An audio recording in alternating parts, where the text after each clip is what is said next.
second of our Christmas recipes is called the Biscuit Tea Ring. And we've been making this for years.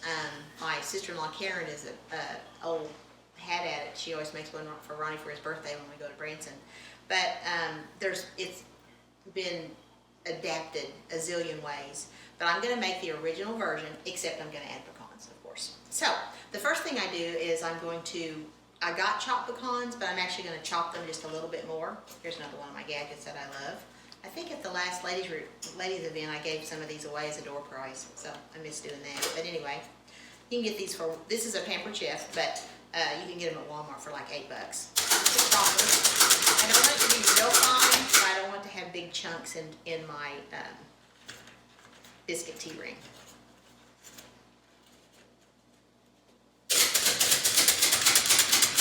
So each one of these little piles is like 1/4 of a cup of nuts.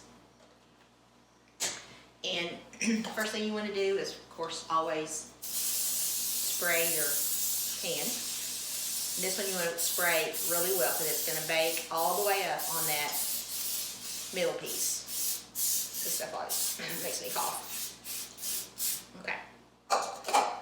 So I'm going to take half of my nuts and just kind of put them in the bottom, so that when you turn it over, those nuts are going to be on the top. Then the rest of the pecans, these are pecans, you could use walnuts, you can use almonds, you can use whatever you want. We just like pecans. I'm going to put these pecans in my melted butter, my 2 sticks of melted butter. Once again, the magic of video.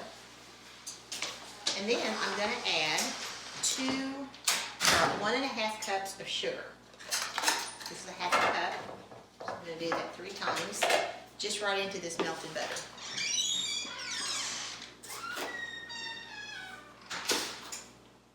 And then you're just going to stir that until you get the sugar dissolved. And you could do this, over a pan. That might even be easier, but just so that the sugar would dissolve. But the sugar dissolves pretty well in your hot butter anyway. So just going to stir it a little bit, so that it won't be grainy, and it's going to melt in the oven anyway. So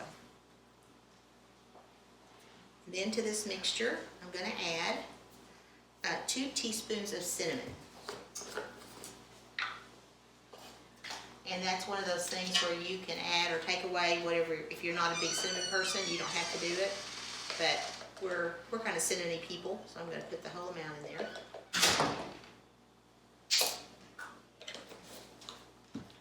Just fold it in.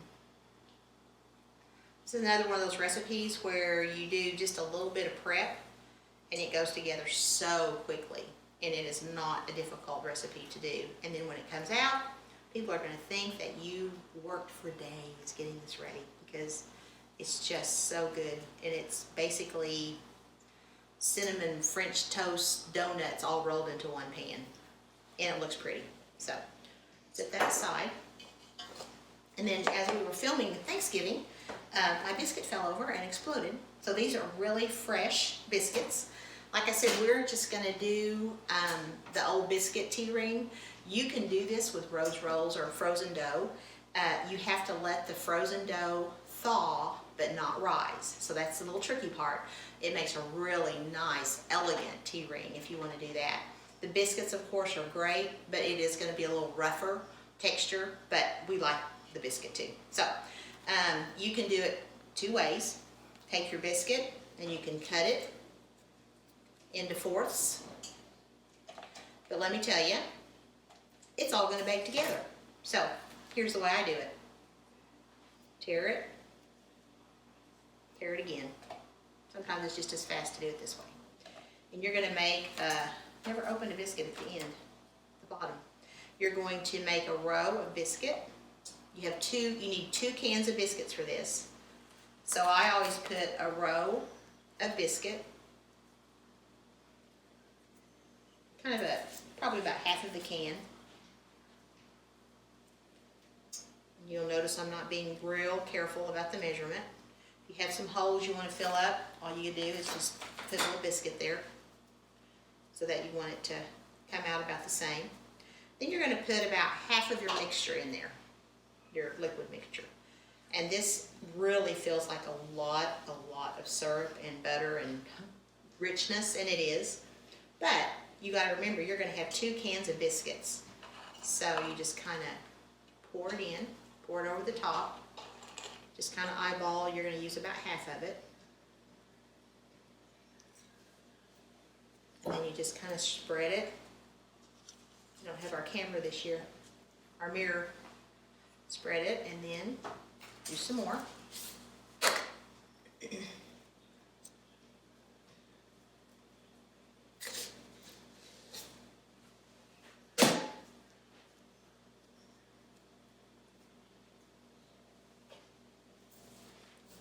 Should have had these explode. It would have already been. Oop, there it goes. Fresh biscuits again.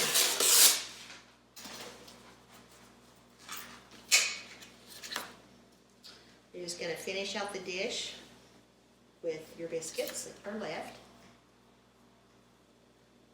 When you bake this, it's going to bake upright, of course, and it's all going to mix in there together. So that's why you're doing the biscuits in 2 layers.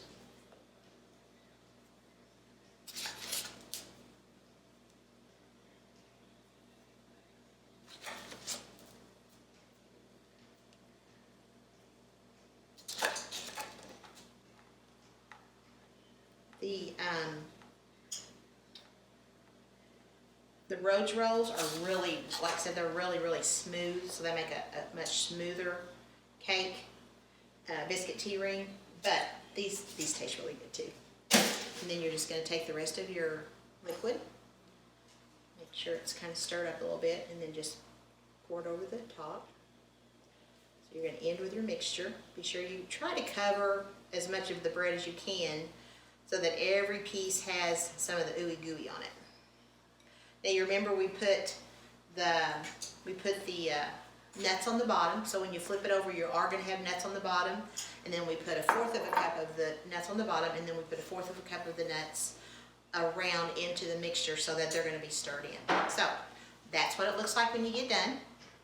And now you're going to pop it in the oven at 375 for about 35 minutes.